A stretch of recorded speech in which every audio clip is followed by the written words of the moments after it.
นี้ว่าเดี๋ยวเราก่อนว่าไปลงลงไหลอยู่ต่างประเทศก็ได้มาแล้ว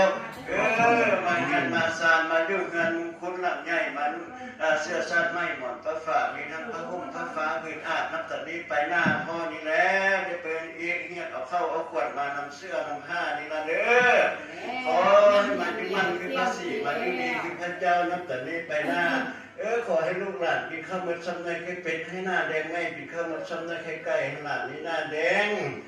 ขอให้ลูกหลานลูกเมียนะฮะได้แพงจะได้ปานนี้นะขอให้ลูกหลานทำมาค้าขึ้นให้อยู่ดีมีแหงซะเด้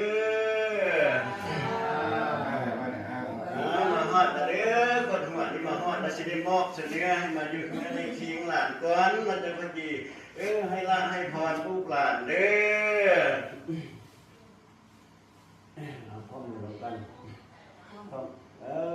นี่แหละอันให้พ่อจะได้กวดหนึ่งอันให้พ่อจะได้กวดหนึ่งด้วยข้อที่สามด้วยนามที่ข้อปีข้อเดือนข้อมือข้อวันข้อยามอันนี้ก็ดี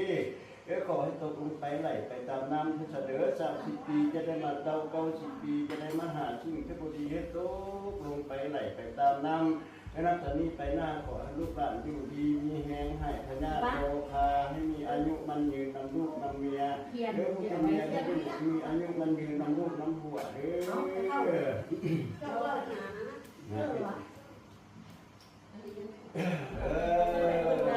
บริษัททำสอบมีประกอบงานดีข้อดีแล้ว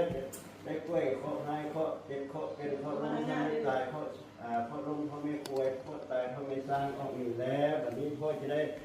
กวดอันดีเข้าเนื้อเข้ากายให้ลูกให้หลานเด้อ